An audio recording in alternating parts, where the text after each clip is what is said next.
Dati kasi ako po'y taga SM. Sales clerk ako doon. Kumbaga, 4 na taon. Ang hirap kasi undergraduate ako. Okay, kumbaga sabi ko, nung hindi ako natapos ng pag-aaral, hindi naman pwedeng tatambay lang ako. Kasi one time, nangingi ako ng pera sa mama ko, nakasimangot. Parang ang hirap na everyday mangingi ka lang ng pera, wala ang source of income. So, nag-work ako sa SM. Kaya lang, parang napapansin ko, ang tagal na ng panahon, walang nagbabago sa akin. Dumating yung time na yung escalator na dinadaanan ko, yun lang lagi. 3 taon na, 4 na taon na, walang nagbabago. So, naghanap ako ng paraan, kumbaga paano magbago yung buhay ko. Naimbita ako ng kaibigan ko, si Philip J. Una, hindi ako naniniwala sa kanya. Ang tagal na ako iniimbita, pero wala kasi sa SM, syempre, 8 oras ka nakatayo.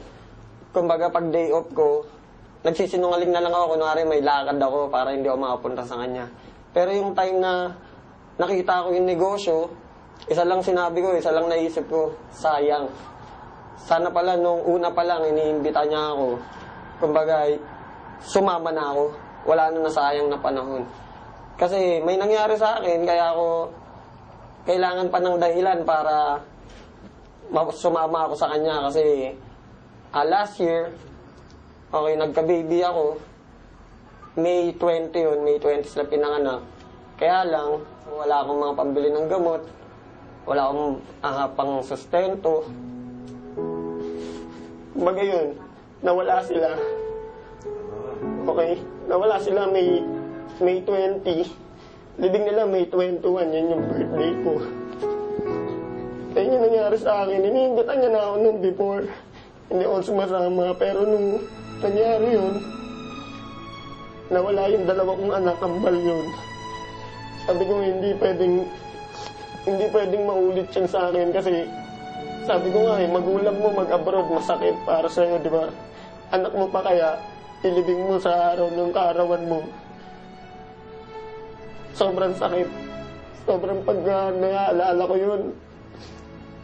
Isa na nila sabi ko, buti na lang ngayon, kaya ko na.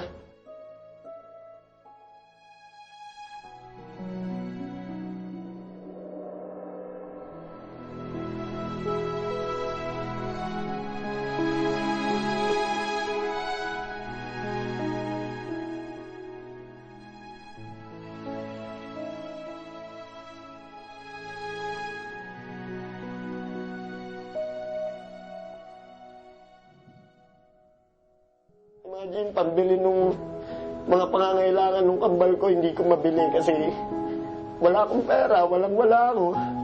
Kaya ngayon, nandito ako. Sabi ko, hindi na mauulit yun.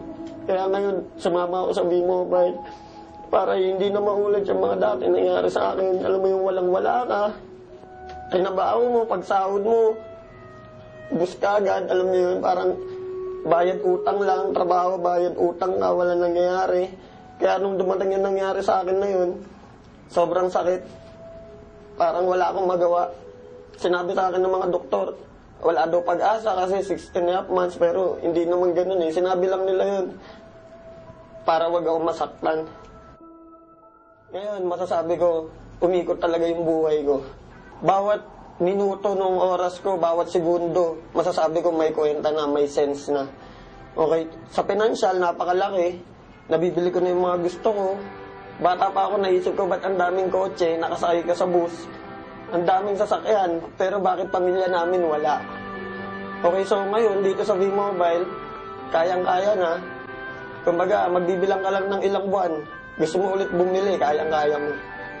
Actually, sa buong pamilya ko, natutulungan ko na sila. Dati, mama ko manghiram lang sa akin ng 200. Bukas, sisingilin ko na. Kasi wala ka ng panggastos. Ngayon, bigyan mo 1,000, 2,000, wala na eh. Hindi mo na iisipin kasi laging papasok na yung income sa'yo. Yung father ko, sumali siya nung nakabili na ako ng kotse. Siyempre, mga tao, pati mga kaibigan ko, nung nakabili na ako ng kotse, doon na sila nagsisalihan. Kaya lang, sumali nga sila, pero ang problema, yung time. Sana kung nagsisimula pa lang ako, naniwala na sila sa akin, di sana kasabay ko sila ngayon. Mga tao kasi, mga Pilipino, to see is to believe.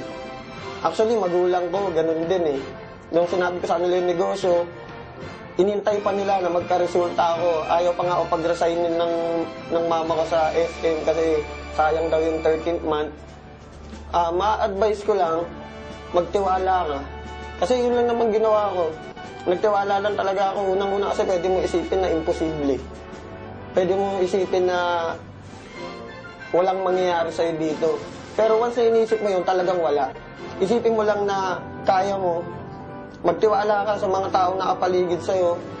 Ako, sobrang laki ng papasalamat ko sa mga grupong nakapaligid sa akin. Techno Royal, Prestige, Triad, okay sila Martin, Elite. Okay kami dito kahit hindi kami magkaagrupo. Pamilya kami lahat. Nandyan sila, aalalay sila para sa'yo. Sobrang nagpapasalamat po ako sa V-Mobile. Kasi sa totoo lang, nung pag nagdadrive po ako ng kotse, ako lang isa iniisip ko, paano kaya kung wala ako sa V-Mobile?